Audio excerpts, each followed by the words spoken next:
Jake had never been to a planet like Violia before. From the moment his shuttle landed on the smooth, glimmering plains outside the capital, he felt a mixture of excitement and unease. The sky shimmered with two suns, casting long, golden shadows across the alien city that rose like glass towers from the ground. The streets were empty now, but he could hear faint whispers of alien voices carried by the wind. This world was alive in a way that humans could never imagine. He adjusted his helmet and stepped down from the shuttle. His mission was simple: deliver messages of peace from Earth to the ruling council of Violia, observe their society, and report back. He had trained for months for this assignment, learning alien languages, customs, and even their etiquette. Yet, nothing could prepare him for the strange elegance and tension of a court ruled by an alien queen whose very presence demanded respect. Jake's guide through the palace was the queen's nurse, a tall, slender alien named Leora. She had soft green eyes that seemed to see through him, calm movements, and a quiet authority that made the human feel small despite his human height. She did not speak much at first, only leading him through corridors that glowed with soft blue light. Every surface, every wall, every decoration seemed carefully designed, as though the whole palace was a living organism. Finally, they arrived at a room filled with medical supplies, healing devices, and softly humming machines. Leora turned to Jake and said, "Here, you will assist me in organizing the resources for the Queen. Precision and order are important. Mistakes are not forgiven lightly." Jake nodded, feeling slightly overwhelmed. "Got it, precision and no mistakes. Easy." He tried to joke, hoping to ease his own nerves. "Though if I mess up, maybe you'll still call me mate like some fancy old Earth saying." Leora stopped, her hands frozen over a stack of glowing vials. She turned toward him slowly and smiled. Not a small, polite smile, but one that carried warmth, understanding, and an emotion Jake could not name. "You are my mate," she said clearly, as if the words themselves had been carefully chosen. Jake blinked. He had not expected this. On Earth, a joke like that would have drawn laughter or confusion at worst. Here, it had drawn something entirely different. He stammered, wait, what?" Leora's smile did not waver.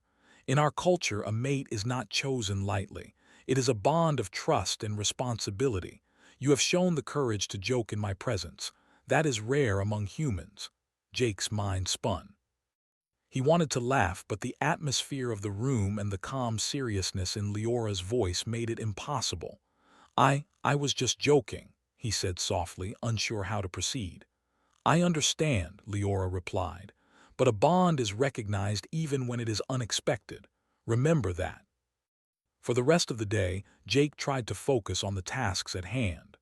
He organized healing crystals, sanitized instruments, and learned how to operate devices that seemed far more advanced than anything on Earth. Yet, he could not shake Leora's words from his mind. The idea of being considered a mate in an alien culture, even accidentally, made his stomach twist with nerves and curiosity. As the day went on, he noticed subtle changes in how others treated him. Servants and attendants who had ignored him before now glanced at him with mild respect. Guards nodded as he passed. It was small, almost imperceptible, but Jake noticed.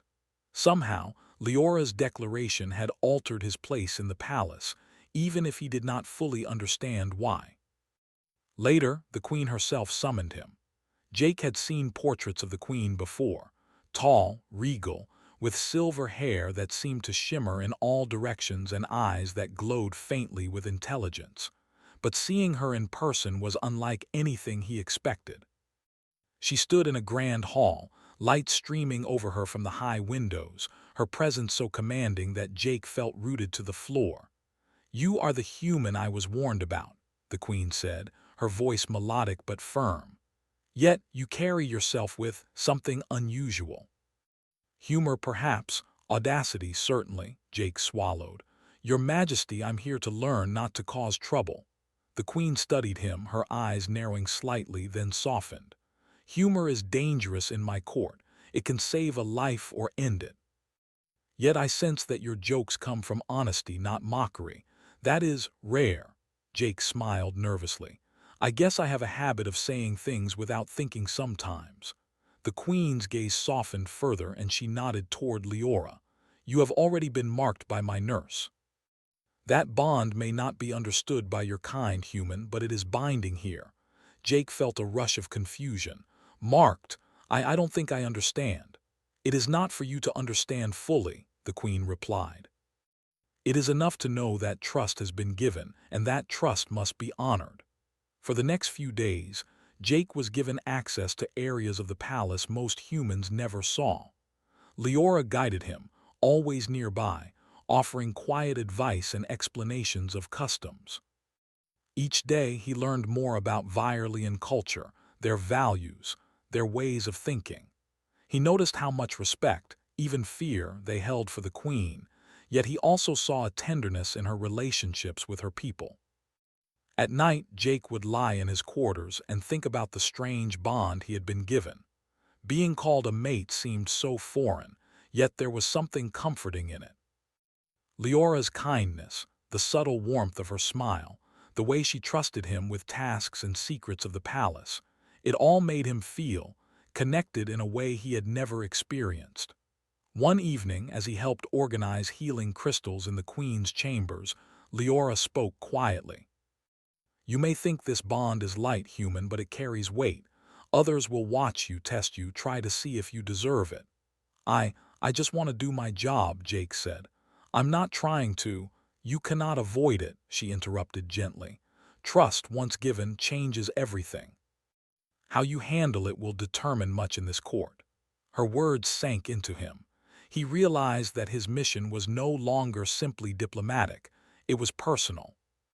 He had been given a connection that could either help bridge two worlds or create misunderstandings that might threaten peace. Days passed, and Jake found himself increasingly aware of the subtleties of Virelian life. He learned how to speak the language more fluently, how to navigate the court's rituals, how to present himself in ways that commanded respect. And always, Leora was there, guiding, observing, supporting, and occasionally teasing him in ways that made him blush and laugh at the same time. One afternoon, while walking through the palace gardens, Jake stumbled upon a delicate ceremony in progress. The queen's advisors were gathered around a crystal pedestal, performing intricate gestures and chants. Jake watched, unsure whether to intervene or simply observe.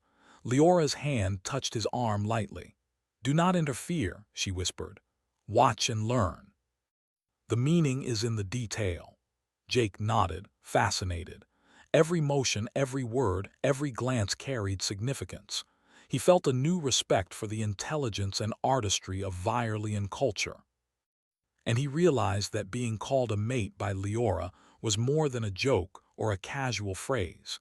It was an invitation to understand, to connect, to earn a place in a world vastly different from his own. That night Jake sat by the window of his quarters, staring at the twin suns setting on the horizon. He thought about the events of the past week, the joke that had started it all, and the bond that had unexpectedly formed. He smiled softly to himself. In all his training and preparation, he had never anticipated that a simple joke could change everything.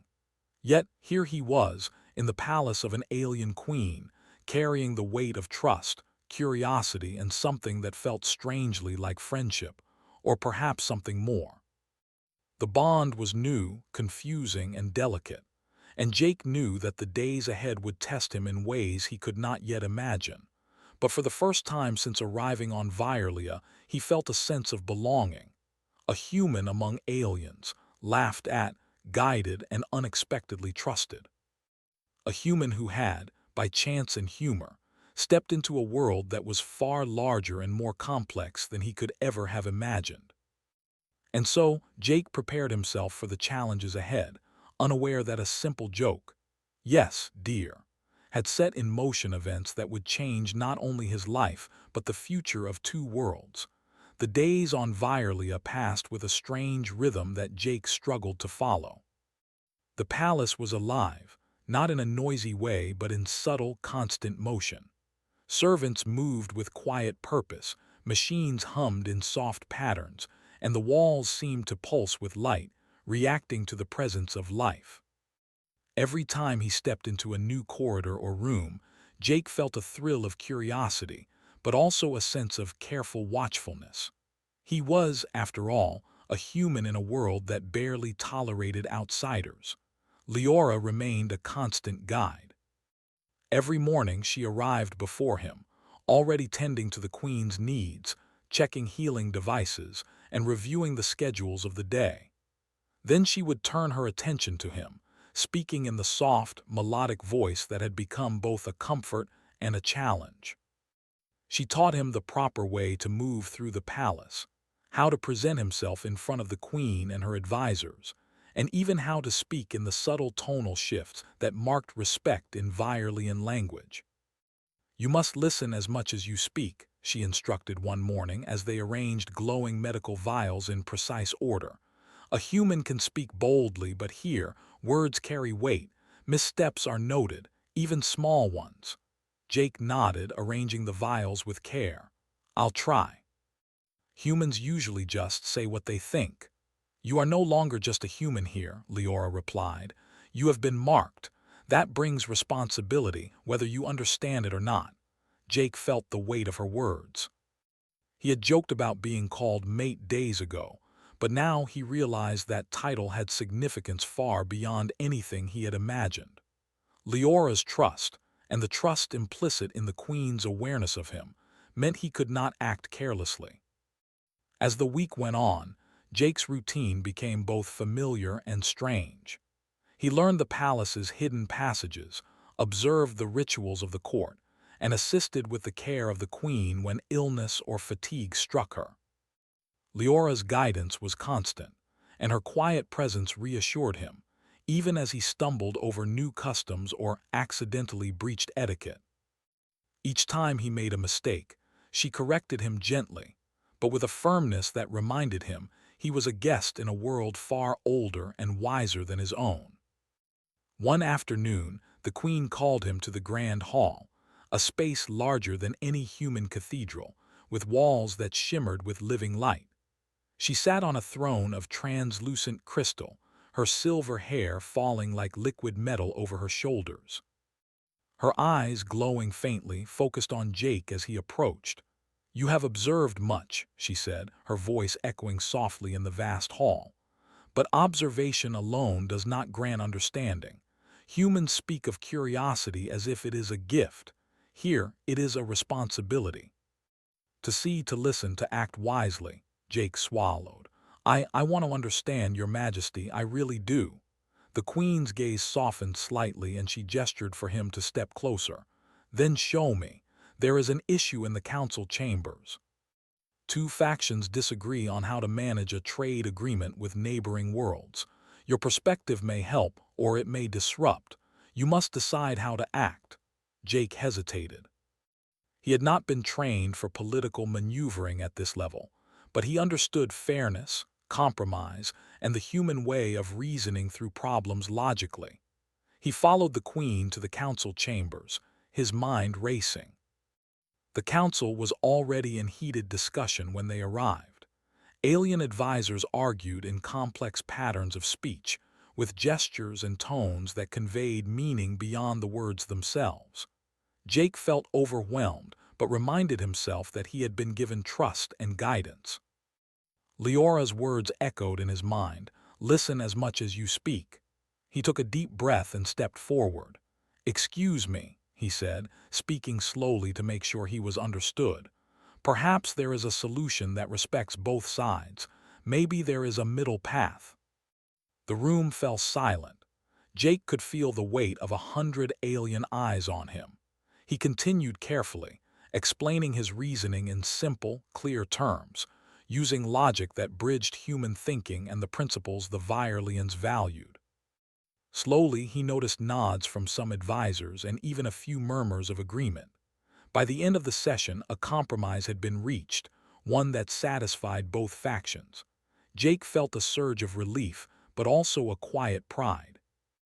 Leora's eyes met his, and she gave a small, approving smile. It was subtle, but it carried more meaning than words could convey. That evening, Jake returned to his quarters, exhausted but exhilarated. The palace seemed quieter, almost holding its breath, as if acknowledging the human's success. He reflected on the events of the day and realized that his joke, the words, "Yes, dear," had opened doors he never expected. He was no longer just an observer, he was a participant, and the palace, the queen, and her people had begun to accept him. In the following days, Jake faced new challenges. Rival factions in the court tested his patience, subtle traps of etiquette challenged his knowledge, and complex cultural customs required him to think in ways he had never considered. Each time, Leora guided him, sometimes with quiet whispers in his ear, sometimes with gentle gestures that corrected his mistakes before anyone noticed. One morning, as they prepared the queen's chambers, Leora spoke softly, almost as if to herself. "You have adapted quickly, human, faster than I anticipated, but the court will watch for signs of weakness. Do not falter." Jake paused, surprised at her tone. "Signs of weakness? I thought I was doing okay." "You are doing well," Leora said, turning to face him. "But trust must be maintained. A bond once recognized must be honored. You must show consistency, wisdom, and courage. That is what being a mate means in our world." Jake felt a shiver run down his spine. The term mate had started as a joke, but now it carried weight he had never imagined. It was a responsibility, a challenge, and a privilege all at once. As he walked through the palace gardens later that day, Jake noticed a small group of young Virelians watching him from behind a wall of flowering vines. Their expressions were curious, some skeptical, some admiring. Jake smiled nervously and gave a small wave. One of them, a young male with bright blue eyes, stepped forward cautiously. "You are the human who was called mate," the boy said, his voice both respectful and uncertain. Jake nodded. I suppose so, but it's complicated." The boy looked puzzled. "It seems important. Everyone in the palace whispers about it." Jake realized then that his presence had consequences beyond what he had imagined. A simple joke had transformed into a recognition that affected not just him, but everyone around him. The palace, the people, the queen herself, they were all aware of him in a way that made every action matter. That night, as he prepared for rest, Jake reflected on his journey so far. He had learned to navigate a world far different from Earth, gained trust in ways he had never expected, and discovered that humor, honesty, and courage could open doors even in the most alien of places. And he knew that challenges were far from over.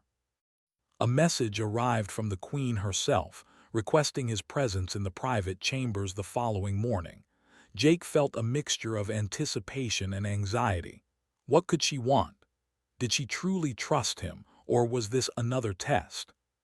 When he arrived, the queen was seated by a pool of softly glowing water. Her expression was unreadable, but her eyes held a quiet intensity. "You have adapted, human.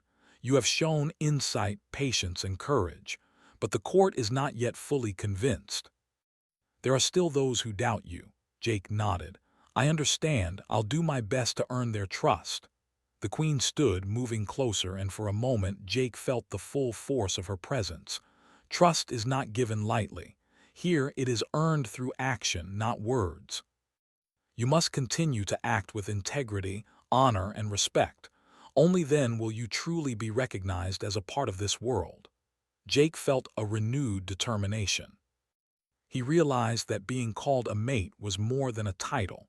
It was a challenge to live up to the values of a civilization far older and wiser than his own, and he was ready to face it. The following days were filled with more lessons, more trials, and more opportunities to demonstrate his worth. He learned to mediate disputes, assist in complex ceremonies, and navigate the subtle currents of court politics. With each success, he felt the bond with Leora deepen, a silent acknowledgement of trust, respect, and something that hinted at friendship, loyalty, and perhaps even something more.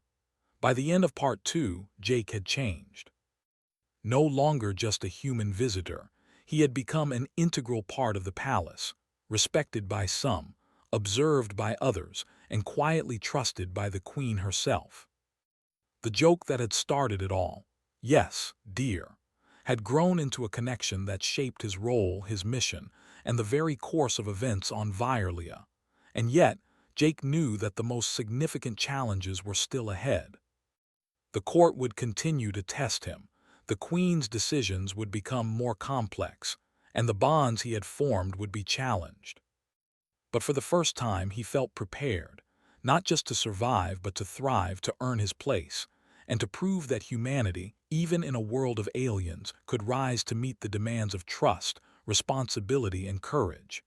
The sun rose slowly over Virlia, casting a warm, golden glow across the palace. Jake stood at the edge of the balcony, watching the twin suns climb higher in the sky. He had grown accustomed to their light, and yet it still filled him with awe.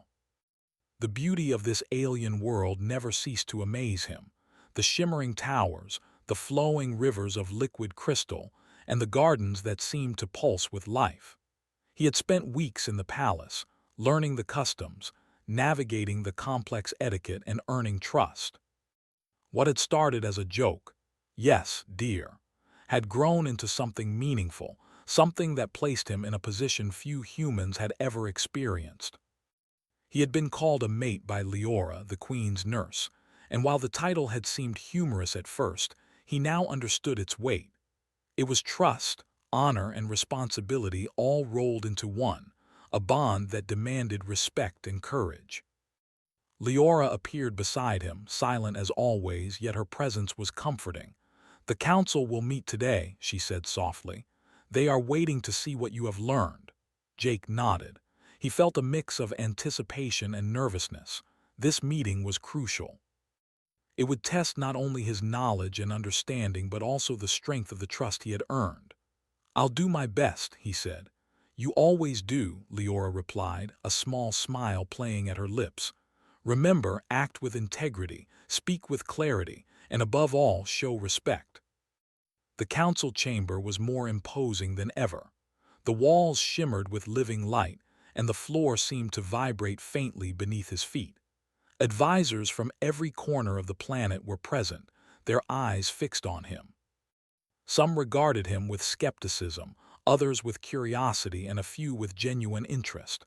Jake took a deep breath, reminding himself of everything he had learned. "Human," one advisor began, his voice sharp, "you have been called mate by the nurse. Do you truly understand the responsibility of that role?" Jake met the alien's gaze steadily.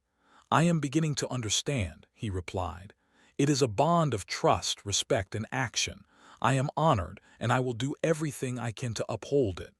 A murmur spread through the room. The council was testing him, probing to see if he was worthy. Jake remained calm, drawing on everything he had learned in the palace. He spoke clearly, offering solutions to disputes, suggestions for trade agreements, and ideas for strengthening alliances with neighboring worlds. Every word was carefully considered, every gesture intentional. By the end of the meeting, the council had reached agreements that benefited all parties.